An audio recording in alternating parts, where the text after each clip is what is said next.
Awesome. All right. Well, thank you so much for joining us today on our live for Growth and Speak.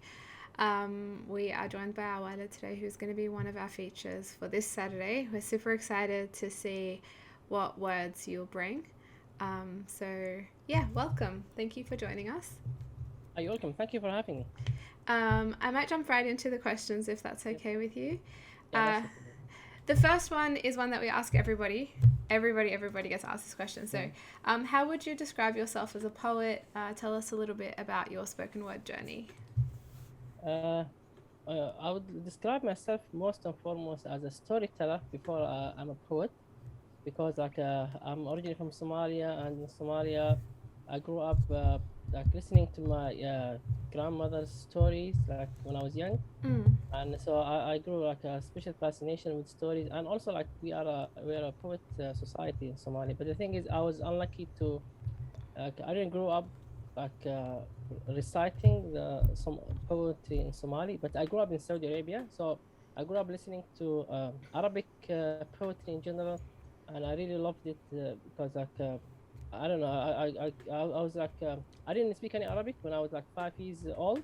So when I went to school, I learned Arabic, and I became really even better than the Arabs themselves in Arabic classes, and I became fascinated with the Arabic poetry, especially the olden poetry. um, And I started writing some myself. And when I got here in Australia, even before I got here, actually, I researched. Uh, Before we go to that, so when did I start writing my poetry? Like when I was younger, the first poem I remember writing was 2003. mm-hmm. This was when Baghdad, I think, fell for the U.S. The Iraq war, Yeah. U.S. against Iraq. So I remember I was really upset when Baghdad fell, and that day actually I just went I was really upset, and I went for a walk. I went to walk to the beach, and this is my first time like starting just to mourn the fall of Baghdad. So that was my first poem, and it was in Arabic, and it started like this. I don't know the translation, but I need time to translate. But Yeah. I'll say the first line. Yeah. Probably you'll understand because you understand Arabic. So the Yeah. first line is آه، آهات مجروح من القلب تنبعث لبغداد حزنا لها القلب ينفطر. So this was my first line. I was really upset and heartbroken for Baghdad, and Yeah. that was the first time I've written any kind of poetry. And then I start writing, but not that often. I would write maybe every year, maybe I write one or two poems in Arabic. And until I came to Australia, before I came, I did my research, and I've seen I researched the poetry scene in Australia. I've seen on YouTube some poetry through like Melbourne spoken word. Yeah. So I've seen a lot of people there, and I was really excited to get here. And I heard about Afro Hub before I got here. Yeah. So I was really excited to get here and get to the scene. So when I first came in 2016, I immediately visited Afro Hub. I went to Lentils as anything. Mm-hmm. There was a gig there, and I performed for the first time.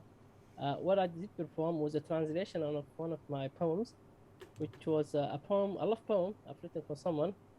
And the first line was something I heard in my dreams. So that line I heard in my dreams was أحببتك حتى سكرت من الهوى ومثلي لم يكن من قبل يسكر. It means I loved you until I became drunk with your affection, and I was not drunk before. So when I woke up, I continued that on that dream. I said, you know what, I'll continue my poem, and it was like a love poem, and it was my first love poem towards someone as a proposal. So I made it as a proposal to someone, and unfortunately, it didn't work out at the end. So yeah, so that was my journey. I started like translating to from Arabic to English. That took me like the first year, 2017, September 2017. You know what? I said maybe I can write. I started experimenting, and I said, you know what? Maybe I can write in English. So I remember September 2017 was my first poem, and again it was a love poem. It was a breakup poem. Is that the same woman? No, different one.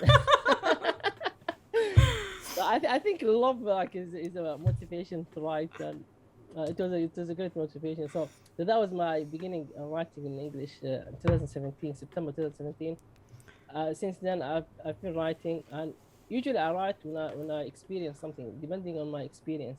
Yeah. So I'm one of those people, like I don't write every day, but if I go through an experience, something that moves me as a person, these kind of experiences like uh, makes me, you know what, I need to pick up the pen and write something about these kind of experiences. So yeah, so that's my journey so far. Beautiful. Thank you so much for sharing Welcome. that. The next question is kind of just going off of your last point. It's that, Yeah. what would you say that your creative process is like? Like you're saying Mm. that you were just saying that you get inspiration and Yep. you feel something really strongly, so you have to write about Yes. it.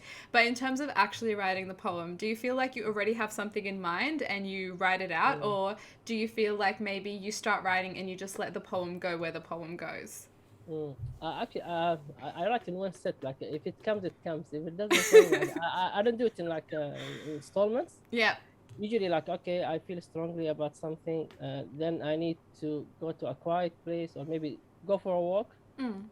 to a garden or something like Carlton Gardens or somewhere, and then I sit on the one of the benches, and I always have with me like a pen and paper all the time.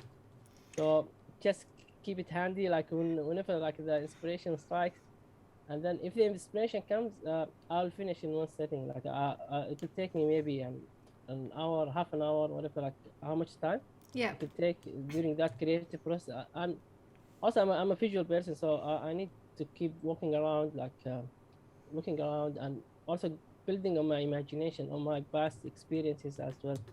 So if you see me write, I'll be like zoned out. Actually, I like to be by myself. Like I don't like to be interrupted. So if I I don't see want you to. writing, I should never say hello. I should just walk right past No, you. you can, but this means you will interrupt my line of thoughts, and I'll need to restart. It will be hard to restart. um, so kind of a change of pace. You were saying that you Yeah. started writing initially in Arabic, right? That was the Yes. first poems Yeah. you ever wrote. So you write poetry in Arabic and in English, right? Yes. Yes. No, Yeah. do you write poetry in any other languages? No, I speak Somali, but I'm really ashamed to say like I've never written anything in Somali so far. Although Beautiful. like I'm originally Somali, but the thing is, I grew up in Saudi Arabia, so Arabic is my strongest language, and English is my second. Not my second, it's my third. You know what? I learned English when I was 19 years of age, so I didn't even learn English until late in my life. So Yeah. sometimes it's make it difficult. I do write my poetry, but it makes it difficult for me to memorize my own stuff because I'm thinking in two different languages at, at the Yeah. same time. Yeah, Yeah, that was my next question. It's that yeah, your work, yeah, your poetry, and I think the first time that I ever saw you yeah, read a poem, I remember yeah, you came to Griffin Speak, and yeah, everybody was saying, "Tell Awale to read a poem. Tell Awale to read a poem," and I didn't yeah, know who you were, but I was yeah, like, "Yeah, sure, let's do it." And yeah, everyone was like, "He's got this poem about the shoes at the mosque, and it's yes, so funny." And yeah, I remember that you got up and you said the whole poem in Arabic, and then you yeah, said the whole poem as the translation, which I yeah, think was like the first time I've ever seen anybody, mm, at least in Melbourne, do that, which was yeah, really, really interesting. And I guess the question is that, do you find that your approach to writing in Arabic and in English is different? Like, and if it is different, how do you find that the expression and mm, connection in Arabic is different to English? And I mm. guess, how do you feel like they're the same? I would say it's a bit different because in Arabic, uh, as I grew up, like reading a lot of Arabic poetry, like especially like from Ayam al Jahiliyyah, they call it Jahiliyyah, which is like before Islam, Yeah. and even after Islam, they follow some certain kind of like a rhythm and some kind of like ending to the poem. So I know the kind of the structure of what to follow. Mm. And in contrast, like in English, I don't know. I don't find like there is any kind of structure. Like I'm doing it like a bit of in a free way. Like let's say like if you, it could be like a story, like I'm talking, but also could be a poem at the same time. And if you notice, like most of my poems, like usually it is I use it as a part of my story, like most of the time. So because I love to tell stories, even like my friends that know me, I always tell stories, and within the story, I would end up with a poem. Right. So yeah, that's the idea. So you would see me sometimes in open mics, maybe I speak a little bit about the poem before I even say the poem or what it is. Yeah. Yeah, so it's like in Arabic, like Abdul Qashar, but like Yes. not even like just off the cuff, right? Like Yeah. you're not thinking, oh, I wrote this poem and it was like 2 days ago and whatever. Yeah. Sometimes you're just speaking and it comes out Yeah. rhythmically. Yeah. Yeah. Yeah, that's awesome. That's beautiful. I guess the next one is like I guess like you said you were born in Saudi. You grew up in Saudi So, Arabia. You sorry. were Yes. born Yes. in Somalia. You grew up in Yes. Saudi Yes. Arabia, and then you've ended up in Australia. So you've got quite a Yes. diverse, I guess, Yes. like Yes. range of experiences around the Yes. world. And my question is that, oh, sorry, like I guess what I'm trying to get at is that you have inserted yourself so much into the Melbourne spoken word scene Yes. that like at some point we had an award that was the Awale Award, Oh and it was yeah. like Yes. Yes. do Yeah. you remember Yeah. that? Yeah. Like we had a award and it was Oh. about who participated in the most Yes. events and who was Yes. like showing up the most. So you are Yeah. kind of like in your own way a cornerstone of our scene. Yes. And I Yes. guess my question is like, have you always participated in art scenes where you've been, and Yeah. how are the art scenes around the world different for you? Like how Mm. has your experiences been different? Yep. Yes. Yeah. Growing up in Saudi, unfortunately, Saudi is a bit different right now.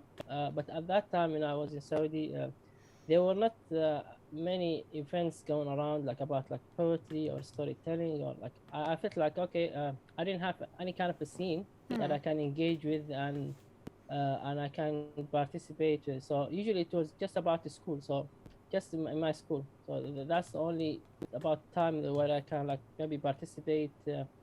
But other than that, there wasn't any like official like things going on. But in Somalia, I used to go like on summer holidays in Somalia, especially in July and August. And I remember 2012 was the first time there was like Hargeisa. I'm from Hargeisa, which is my city. So there was a Hargeisa International Book Fair, and I was really fascinated by that book fair. Like they had so many accompanying events, like a poetry in Somali, storytelling. We had even like this guy coming. He's like a Russian like literature guy. So he's he and he speaks Somali. He speaks better than me in Somali, and he writes stories and poetry in Somali. And I was really amazed. I was ashamed and amazed at the same time. So this guy preserving our like literature and everything, and I felt like I felt like a kid in a candy store. So I was really loving the scene, and it was very vibrant, and I really enjoyed myself there. And but unfortunately, I couldn't write anything in Somali because I didn't grow up with the language. Yeah. So I understand and I appreciate it, but I couldn't like bring something out of myself like in Somali.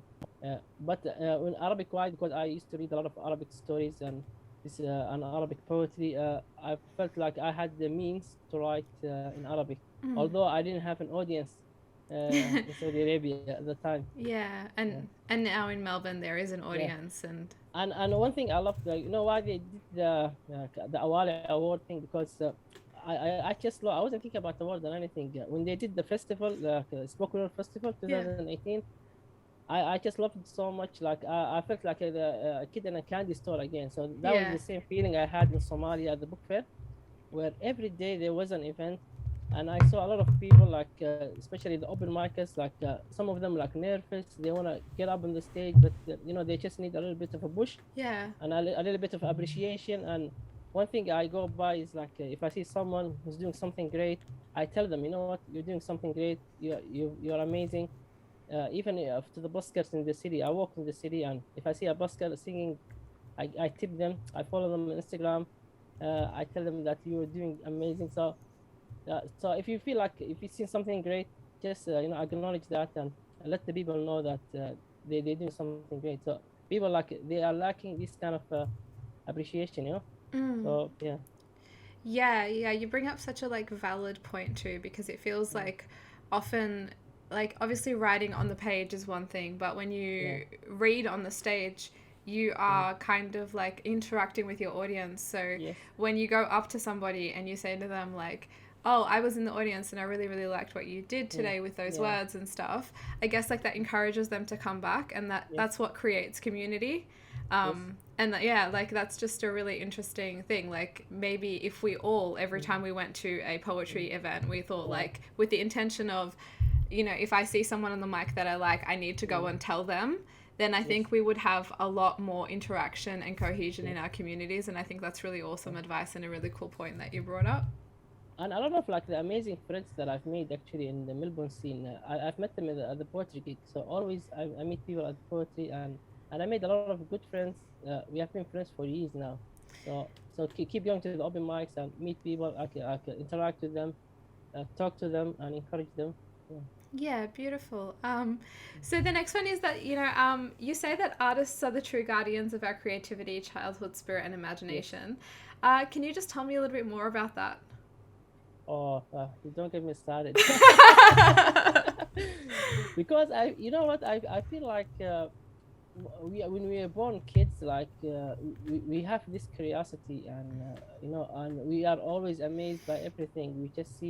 We are amazed by the rain, by everything around us. We experience it for the first time, and we find it magical, right? Mm. But once we grow up, we just get into that mindset of like, okay, I've been there and seen that, Mm-hmm. and it's something like just the life will become more routinic, and we have responsibilities to take care of, and so we let that kind of we get also pressured from society to behave in a certain way, or maybe be more responsible. Don't be childish. That's what you hear. Don't be childish, and stop being like I don't know, creative. So I think the artists, they still have that kind of childhood creativity in them, Mm-hmm.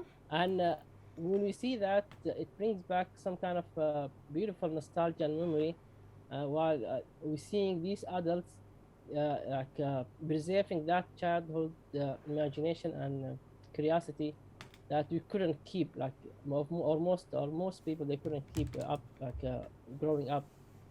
So I see them, they are the true guardians for that childhood like spirit that we all have, Yeah, and I really appreciate them for that. So yeah. beautiful.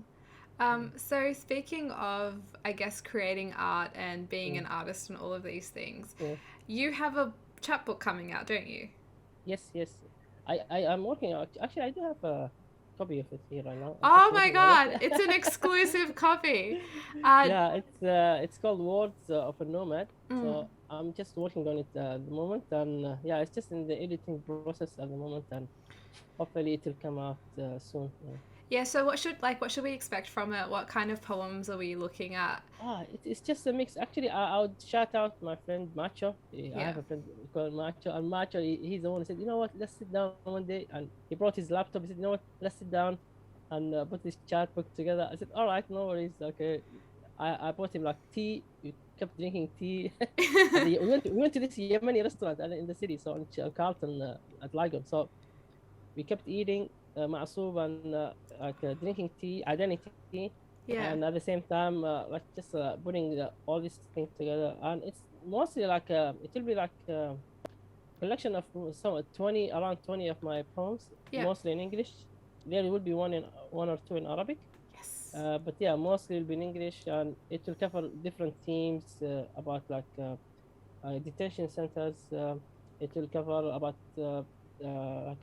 like being like discrimination. It will cover like life lessons, stories that I get from my childhood memories. Uh, yeah, it is very diverse. Like some of it will be funny, some of it will be very deep, some of it like it will take you on an emotional roller coaster, I would say. Mm, Yeah, so it sounds very much like mm. it's like multifaceted. It's like get to know Awale Yes, through his words. yes, I think that's really, really beautiful, and I'm really excited for it to come out. Do you know yes. roughly when we should expect to see it, or are we just needing to have a look at? Realistically, I would say maybe early next year. I would say maybe around January. Yeah, I would say around that time. Okay, right. We'll Yeah, keep our eyes out so that we yeah, can rush and get it when it comes yeah, out. yeah. I guess my next question is that as artists, I ask this one to everybody, but as Yeah, artists, I personally believe that our art has more than one life. So there's the life that our art lives with us, and like yeah, that's before we show it to anybody, and then yeah, eventually we show it out to the world and we like perform yeah, it or we put it online or whatever. and now yeah. it belongs to the world, right? So Yeah. do you find that like your relationship with your poems changes after you've performed them? Like, do you feel differently about them? Is your relationship with the Mm, words different, or do you feel like it doesn't change at all? that's a deep question, actually. Yeah, we're getting deep here. I know. It's like, it different. Like they're all my children, but sometimes you have a favorite child. So some of them actually, the more I perform them, the more I love them. I like them more. Hmm. And some of them, what, I just perform like once or twice, and uh, I feel like I don't have to perform them all the time.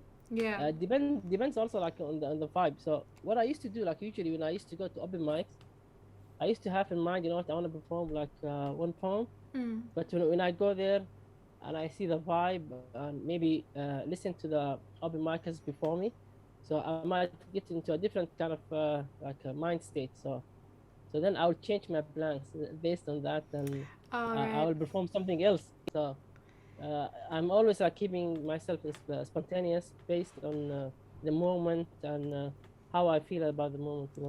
Yeah, Yeah. so if you don't mind me asking, which one of Yeah. them is your favorite child right now? Ah, actually, at the moment, I do have one is my favorite, which is called Sometimes. Yeah. Sometimes. So yeah, this one, it's very dear to my heart. I wrote it like was it 2021?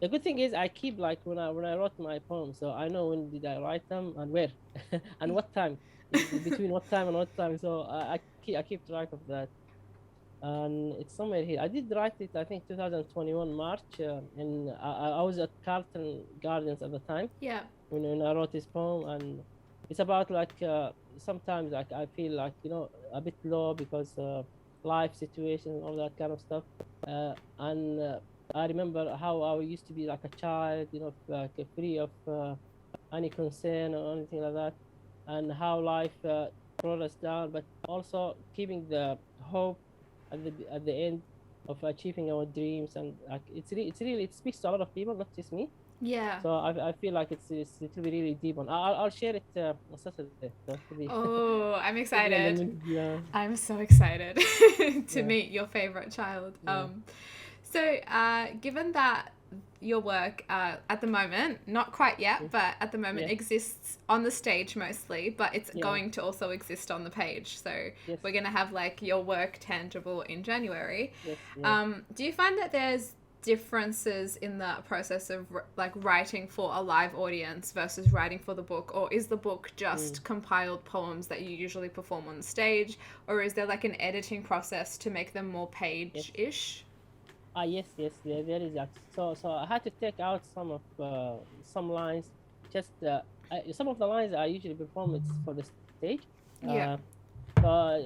It need like it's like interactive with the audience. So it's something funny. I would say, for example, like interacting with one certain audience member, Yeah. but it will not show as great on the page. So so I have to take some of the lines out, or maybe just change some of it just to fit the page version. Yeah. So yeah, there is some difference, but it's minimal. It's not like a radical change. Yeah. So, Awesome.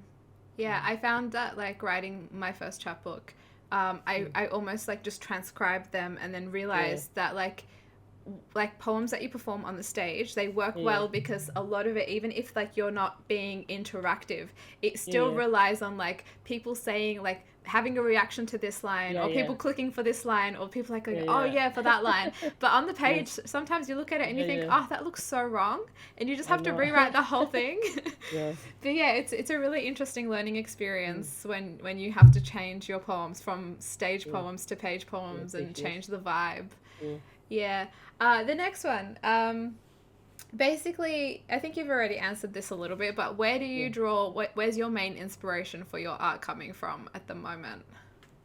Mm.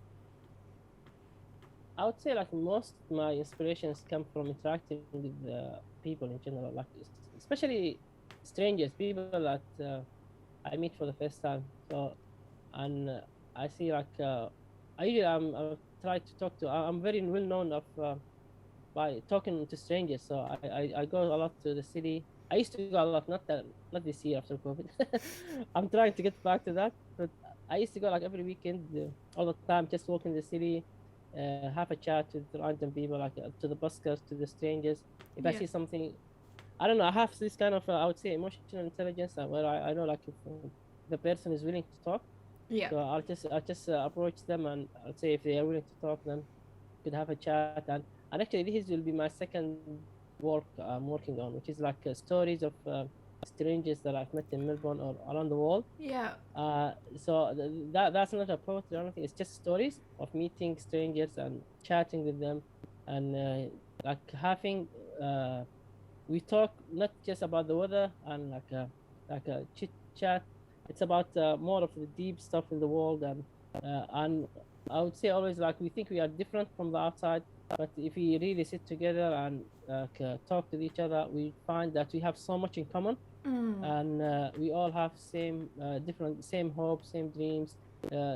We have we have fears and everything, and but you need to see life from different perspective. And I always say like life is so short, and the only way that I can cheat is to look life through different people, through other people's eyes. So Mm-hmm. this will give me more experiences in life if I listen to their stories, and I feel like everyone have a story that's deserve to be listened to. Yeah, that's beautiful. And it's also like kind of the ethos of our community is that Yeah. anyone can get on an open mic, anyone can tell their Yes. story, everyone's important. And whenever you get on an open mic, you always think, oh, maybe no one will relate to me. But No. always, so many people in the audience will relate to you because like the Mm. human experience is so universal. It is. Um, Yeah. yeah, that sounds really like an interesting Mm. work that you're working on, and Mm. I'm really looking Yeah. forward to being able to read it. Yeah. My last formal, deep question is Yeah. what advice would you give to your younger self or people who are like starting writing just now? I would say like just be experimentative. Like don't feel like you need to limit yourself to certain type of art. Experiment. Put yourself out there. Uh, Try to test the water, and see if you try to perform on stage if you can. Mm, I know a lot of people who they write and they are really good writers, but they are a bit like worried about like performing or sharing their arts with others. yeah. So they keep it to themselves. And I know some people they even write, and sometimes they go to the extent of even maybe destroying their art. Like they feel like okay, they don't want to show it to anyone, or it's not worthy, or they have this kind of fear, Yeah. and nobody will appreciate it or nobody will understand. But it's really like if you put yourself out there, there will be always people who would feel the same, and there will be people who will understand and will support you. And we all deserve, for our stories to be heard. And yeah, put yourself out there and try to do the best you can. And this is my advice to everyone. Yeah. Believe in yourself. Believe in yourself.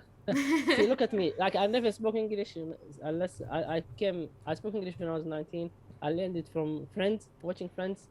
Oh, yeah. Like yeah, watching like Joey and Chandler and Phoebe. So look at me now. I'm writing now my first chapbook, and if you are born in like speaking English, so you are already ahead of the game. So you're ahead of me. Yeah. Yeah, that's good advice.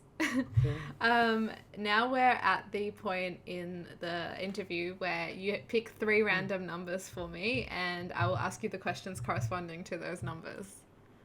All right. Okay. My favorite number is number seven. Let's start with Okay, seven. we're gonna start Yeah. with number seven. Yeah. Let's see what number seven is. Oh my god, I actually don't have a number seven. Oh, okay. I'll choose another number. Okay. I'll say number two. Number two. I'm the Uh, I'm the second child in the family. so meaningful. What's the Yeah. last thing that you watched on TV or like from a streaming device? Hmm. From a streaming device. Let me check my YouTube because I keep watching a lot of YouTube. Uh, yeah, it was about this guy doing a prank. His name is I don't know. That was epic. So this guy he pretend to be a Mexican. He's a Mexican, but he pretend to be Mexican, and he goes around to Mexican neighborhoods in the U.S. and he's knocking on the door like on random people and paying their rent. So he's giving them like Oh, $1,000 yeah. because he's a big YouTuber. He has a lot of money, and he said like, now I want to go give back to the community. So he knocks on the people's door and he said like, you know what, I'm gonna pay your. Do you pay mortgage or rent? I just pay it for you for this month. Take this $500 or $1,000. Do whatever you want with it. That's so So yeah, nice. that was the last thing I watched. What's the next number? Yeah, the next number will be, let's say, 5. 5.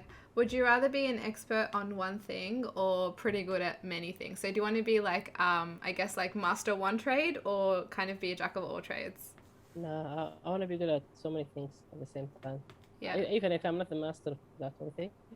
But yeah, Yeah. What's I'd rather have a better balance with my life. Yeah. beautiful? Mm. And the last question, what's the number that you want to give me for the last one? What's the number? 9? 9. You have 9? Look, I don't, but I'll make it for you. Okay, okay, okay. I'll go number 1. Okay, go on. I can get you a 9. Don't worry. Yeah. Where is a place that you've always wanted to travel but haven't traveled yet? Oh, that's deep. Because you see, like right now, it's the first time actually I've just received my, like 2 months ago I received my Australian passport, and I just became a Congratulations. citizen. Thank you very much. So I just became a citizen, and before this, I never like dreamed. I knew like I had dreams to visit other countries, but I couldn't see that possible because of my situation being a Somali, and my passport didn't allow me to travel to so many countries. So Yeah. I had in mind visiting, for example, Egypt and Spain, especially Spain. I Mm. wanted to see like because I've studied the history of the Arabs. They used to be like Andalusia, used to be in Spain, like Granada and all Yeah. the like historic Cordoba. Yeah, I really want to visit that region and see all the historic buildings and the history behind all that. And Um, also like Istanbul, Turkey as well, like all the Everybody history says behind it. that. Yeah, I'm a history nerd, so I have to go there, like Istanbul and Granada in Spain. You could possibly like start in Egypt and then go to Yeah. Morocco and then go all the way up, Oh yes. like do the whole thing because like Uh, sorry, my mum really wants to do that. My mum and dad, they're yeah. like keep telling me, "Oh, just like quit your job and let's Yeah. just go from like the beginning of North Africa all the way through the Middle East into Europe Yeah. and we'll just see all the Islamic like history and stuff." And I'm like, I need to work. No, I'd have loved to go with your mom and dad, but I need to work as well. Do you want me to get you guys in touch and then they can adopt you for a bit and you guys could just go together? That could be a good idea. All right, that brings us to the end Yeah, of the interview today. yeah. Thank you so much for joining us, Awale, Okay. and like sharing your insights Yeah, and your words yes. and your thoughts with us. Really Yeah. appreciate it.